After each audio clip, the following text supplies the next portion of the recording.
बात पाकिस्तान की, पाकिस्तान के प्रधानमंत्री हों या फिर सेना प्रमुख या फिर सेना के अधिकारी, वो पाकिस्तान की फसीहत कराने में कोई कसर नहीं छोड़ रहे हैं। मंच चाहे अपने देश का हो या फिर वैश्विक स्तर का, हर जगह ऐसी करतूत कर देते हैं कि हर कोई सवाल खड़े करता है। उनकी हरकतें उन्हें हंसी का पात्र बना देती हैं या उन पर कई सारे सवाल खड़े कर देती है। ऐसा ही एक मामला सामने आया जब एक प्रेस ब्रीफिंग के दौरान सेना के प्रेस विंग के प्रवक्ता अहमद शरीफ चौधरी ने एक महिला पत्रकार के सवाल का सीधा जवाब तो दिया नहीं, उल्टा उसकी तरफ आंख मार दी। इस अश्लील हरकत के बाद चौधरी का वीडियो अब सोशल मीडिया पर वायरल हो रहा है और उन्हें ट्रोल भी किया जा रहा है।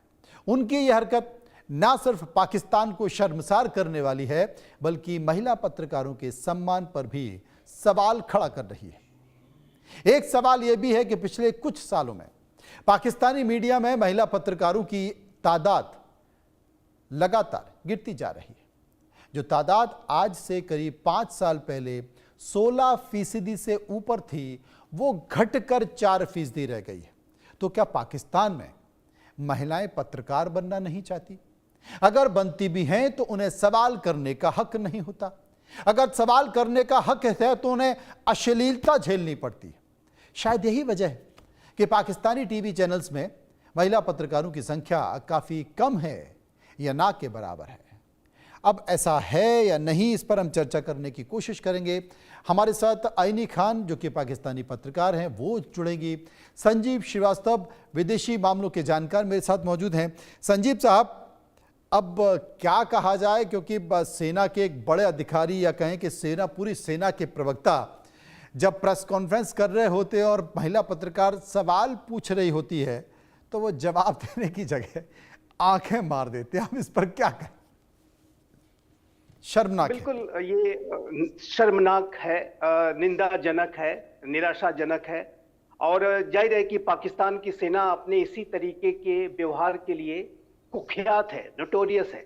और जाहिर है कि पाकिस्तान की सेना के बारे में मनोज जी ये भी कहा जाता है कि विश्व में राष्ट्रों के पास सेनाएं होती हैं, लेकिन पाकिस्तान की जो सेना के पास एक देश है, उसके कब्जे में एक देश है। और वो जो कब्जा है अब उन्होंने इतना बड़ा और इतना ज़्यादा शक्तिशाली तरीके से कर लिया है 27वें संविधान संशोधन के बाद, तो उन्हें ऐसा लगता है कि उनके पास अब असीमित सत्ता आ गई है। और जाहिर है कि इसी तरीके का, जिसको कहते हैं, एक लॉर्ड एक्टन ने बहुत पहले कहा था, एक बहुत ही प्रसिद्ध वक्तव्य था कि power corrupts but absolute power corrupts absolutely. तो ये जो DGISPR का जो व्यवहार है वो एक एब्सोल्यूट करप्शन को भी दर्शाता है। शर्मनाक तो है ही, लेकिन उनके अंदर का जो दम्भ है, उनके अंदर का जो अहंकार, और अब इतना ज्यादा इस तरीके का रूप में सामने आ रहा है कि ये इसको कहते हैं unbecoming of an official, army official. ये अपने आप को सिर्फ नाम मात्र के लिए शराफत का चोला ओढ़ रखा है। शरीफ चौधरी नाम है, लेकिन जो कृत्य है वो तो कहीं से भी शरीफ नहीं दिखाई देता। ये तो सारा कुख्यात नोटोरियस बिहेवियर दिखाई देता है। तो ये जो पाकिस्तान की जो सेना अपने इसी तरीके के कृत्यों के लिए जानी जाती है। और पाकिस्तान के जो आज के हालात हैं, पाकिस्तान की जो दयनीय स्थितियां हैं, चाहे वो आर्थिक स्थिति हो, चाहे वो सुरक्षा संबंधी स्थिति हो, चाहे उसकी सामरिक स्थिति हो, चाहे वो राजनीतिक स्थिति हो, उसके लिए पाकिस्तान की सेना ही सबसे बड़ी कल्प्रिट है। और पाकिस्तान की सेना, जाहिर है कि उसने पाकिस्तान का पूरा बेड़ा गर्क कर रखा है, अगर मैं इसको ऐसे कहूँ।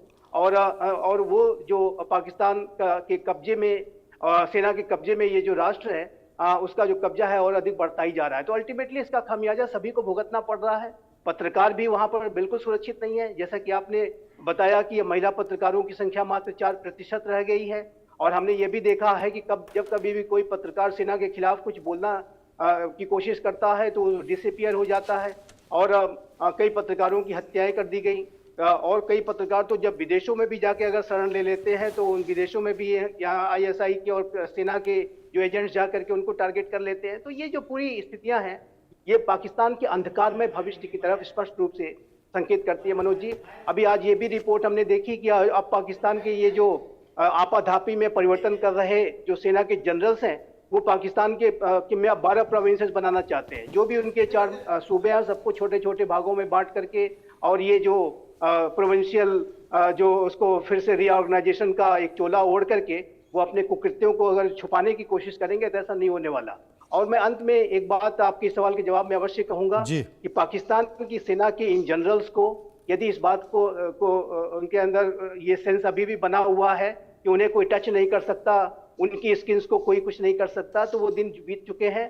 Tehreek-e Taliban Pakistan, Baloch liberation army, Baloch liberation front सीधा सीधा पाकिस्तान की सेना को टारगेट कर रहे हैं। पाकिस्तान की सेना के काफिलों पर बड़े हमले किए जा रहे हैं, पुलिस फोर्सेस पर वो हमले कर रहे हैं, और उनका जो लक्ष्य है वो पाकिस्तान की सेना को डिफीट करने का है, और पाकिस्तान की सेना को ही सबसे बड़ा शत्रु वो मानते हैं। तो ये पाकिस्तान की सेना अगर इसी तरीके का व्यवहार अपनी मीडिया के साथ करेगी, महिलाओं के जो उनकी गरिमा के साथ अगर इस तरह का खिलवाड़ किया जाएगा, तो जाहिर है कि ये पाकिस्तान को और अधिक रसातल में ले जाएगा। मैं स्पष्ट रूप से ये कहना चाहता हूं। संजीव जी, आपने एक बात कही कि जो दुनिया के तमाम देश हैं उनके पास एक सेना है।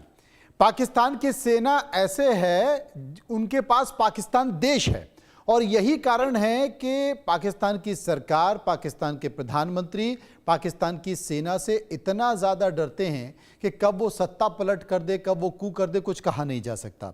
अब तो जिस तरीके से वहाँ पर संघीय संविधान को परिवर्तित किया गया है, संशोधन किया गया है, उसमें साफ तौर पर यह है कि आप कोई भी मामला हो, आप किसी भी सेना के अधिकारी के खिलाफ कुछ नहीं कर सकते, आप उसके खिलाफ कोई कार्रवाई नहीं कर सकते, आप उसके खिलाफ कोई केस नहीं कर सकते हैं, जो उच्च स्तर के अधिकारी हैं उनके खिलाफ नहीं कर सकते। तो ये जो चीज़ें हैं, इसे लेकर अंतर्राष्ट्रीय स्तर पर चिंता भी व्यक्त की जा रही है। पहले से ही पाकिस्तान की सेना निरंकुश है, और अब ये जो संशोधन हुआ है इससे तो और ज्यादा निरंकुश हो जाएगी, क्योंकि कोई भी सरकार में आ जाए वो किसी भी सैन्य अधिकारी का कुछ कर ही नहीं सकती। जी जी, बिल्कुल सही कहा मनोज जी आपने। और अंतर्राष्ट्रीय स्तर यूनाइटेड नेशंस के एक को भी इस संदर्भ में अपने बयान को देना पड़ा, चिंता व्यक्त करनी पड़ी कि ये पाकिस्तान के अंदर जो स्थितियां बन रही हैं, ऐसे में तो वहां पर लोकतंत्र जो पहले से ही बहुत ही कमजोर स्थिति में था, जो बचा खुचा जो भी वहां पे कुछ स्थितियां थी, वो भी अब फॉर्मल तरीके से समाप्त होती जा रही हैं। ये जो सेना के जो फील्ड मार्शल मुनीर, इनका तो कायदे से अगर देखें तो डिमोशन होना चाहिए था। एक बड़ी शिकस्त भारत ने उन्हें दी, और BLF उनके ऊपर लगातार हमले कर रहे हैं, वो कुछ कर नहीं पा रहे हैं, अपने आप को डिफेंड नहीं कर पा रहे हैं, और लगातार उनको एक के ऊपर एक जो है हार का सामना करना पड़ रहा है। लेकिन इन्होंने अपना जो सेल्फ प्रमोशन पहले कर लिया, पहले ये फील्ड मार्शल बन गए, अब ये बन गए हैं जो है जो डिफेंस फोर्सेस के भी चीफ हो गए हैं, CDF chief of defence forces भी बन गए हैं। नेशनल कमांड अथॉरिटी जो पाकिस्तान की न्यूक्लियर वेपन्स और मिसाइल्स के संदर्भ में अंतिम निर्णय लेने वाली जो सबसे महत्वपूर्ण संस्था थी, जिसको कि पाकिस्तान के प्राइम मिनिस्टर के द्वारा हेड किया जाता था, अब ये जो है CDF उसको हेड करेगा। और जैसा कि आपने जिक्र किया कि आजीवन इम्प्यूनिटी मिल गई है, इनके ऊपर कोई केस नहीं चल सकता, कोई प्रोसिक्यूशन नहीं हो सकता। तो ऐसे में तो ये जो सत्ता है, और पाकिस्तान की सत्ता अब तो सर्वाधिकारवादी स्थिति में पहुंच गई है। तानाशाही तो थी ही वहां पे, लेकिन ये जो सिस्टम है इसको हम कहते हैं टोटलिटेरियन सिस्टम, और कहीं भी कोई अपोजिशन नहीं है। एकमात्र अपोजिशन अगर कोई कर सकता था, जो पाकिस्तान की सुप्रीम कोर्ट थी, उसको भी उन भागों में विभाजित कर दिया है। और राजनीतिक अपोजिशन करने की तो किसी में हिम्मत है नहीं। अगर किसी ने हिम्मत दिखाई तो वो जेल में जाएगा, या तो पतली गली से विदेश भेज दिया जाएगा, और यदि नहीं माना तो फांसी का फंदा भी तैयार है। तो ये जो पाकिस्तान की जो के अंदर जो स्थितियां मनोज जी बन रही हैं, वो उसमें तो एक जो सर्वाधिकारवादी शासन वहां पर दिख रहा है, और ये जो टोटलिटेरियन सिस्टम है वो पाकिस्तान के भविष्य के लिए बहुत ज्यादा जो है उसको खराब करने का जो भी बचा खुचा उसका है, उसको खराब ही करेगा। और मेरा ऐसा मानना है कि ये जो पाकिस्तान की सेना जो परिवर्तन कर रही है, इसको मैं स्पष्ट ये अवश्य कहना चाहता हूं कि ये पाकिस्तान की सेना के अंदर भी जो डीप सीटेड इनसिक्योरिटीज हैं, जैसे कि मैंने जिक्र किया कि भारत ने उन्हें एक बड़ी शिकस्त दी ऑपरेशन सिंदूर में, और उसके बाद TTP, BLF जैसे जो संगठन है, उनके जो पाले गए भस्मासुर वही वहां पर बड़े हमले कर रहे हैं। जब पंजाब प्रांत के लोग बलूचिस्तान जाते हैं तो बलूच लोग पंजाबियों पर हमले कर देते हैं। अब बताइए, किसी भी राष्ट्र में अगर एक प्रांत के लोग दूसरे प्रांत के लोगों के ऊपर यात्रा करते समय हमले करना शुरू कर दें, तो वो अघोषित रूप से तो वो गृह युद्ध ही है, और गृह युद्ध वाली स्थितियां बन रही हैं। और इसके लिए भी पाकिस्तान के यही जो मिलिट्री के जनरल्स हैं जिम्मेदार हैं। पाकिस्तान में पंजाबी सुन्नी डोमिनेशन भी है, और पाकिस्तान के इन हुक्मरानों को लगता है कि पंजाब ही इनका एकमात्र प्यारा प्रोविंस है। संजीव जी आईनी खान पाकिस्तानी पत्रकार इस वक्त हमारे साथ जुड़ गई हैं। एक बार हम उनसे चलेंगे और उनसे ये पूछने की कोशिश करेंगे कि आखिर इसे कैसे देखती हैं। आइनी जी, लगातार तमाम जो प्रेस कॉन्फ्रेंस वगैरह होती हैं उसमें पाकिस्तान की सेना या पाकिस्तान के अधिकारी बम छोड़ने की बात करते हैं, गोले छोड़ने की बात करते हैं, लेकिन ऐसा क्या हो गया पाकिस्तान के अधिकारियों को, पाकिस्तान के सेना के जुड़े लोगों को कि प्रेस कॉन्फ्रेंस में वो आँखियों से गोली चला रहे हैं?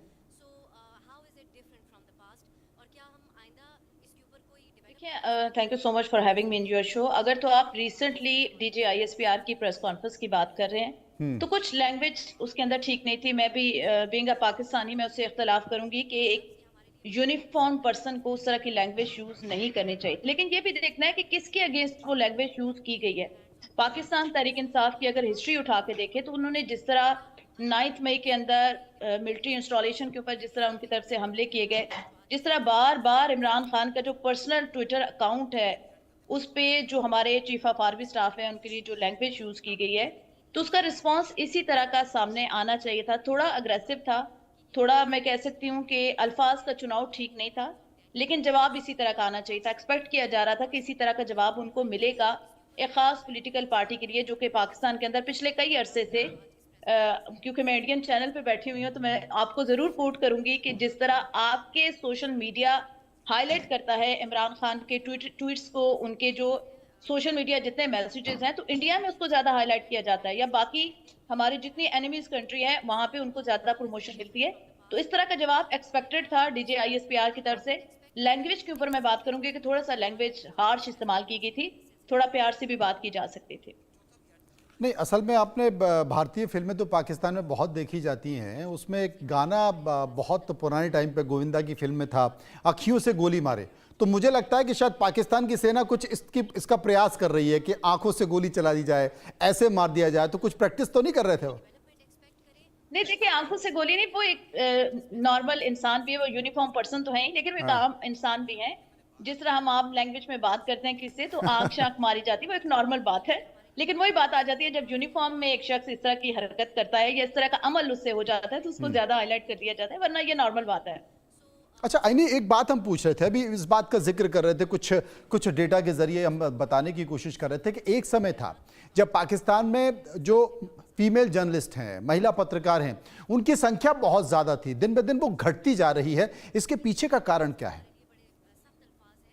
देखिए, 2000 में पाकिस्तानी मीडिया के अंदर 2000 का अगर सर्वे 2020 का देखा जाए तो 6% थी, लेकिन अनफॉर्चुनेटली 2025 के अंदर वो 4% फीमेल का कंट्रीब्यूशन मीडिया के अंदर कम हो। उसके कई सारे रीजन है।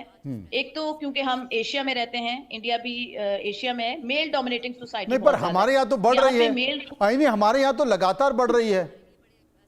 नहीं, हमारे यहाँ इसलिए कम हो रही है कि यहाँ पे प्रोटेस्ट और उसकी कवरेज में खवातीन को बड़े मसाइल होते हैं, इसलिए चैनल्स प्रेफर करते हैं कि वो वहाँ पे मेल को फील्ड के अंदर भेजें ताकि उसको कल को कोई इशू ना हो, क्योंकि फीमेल के साथ जब इशू होता है तो वो हाईलाइट ज्यादा हो जाता है। एक तो ये रीजन है, और दूसरा फिर सोशल मीडिया पे ऑनलाइन हरासमेंट खवातीन बहुत फेस करती हैं पाकिस्तान के अंदर पॉलिटिकल पार्टीज की तरफ से। आपने पिछले दिनों देखा होगा जिस तरह हमारे सीनियर एंकर हैं आसमा शिराजी फेस करती हैं, अब्सा कोमल ने फेस किया, जिस तरह आपने कहा कि आंख मारी गई तो उसके बाद उन्होंने भी ऑनलाइन हरासमेंट फेस की।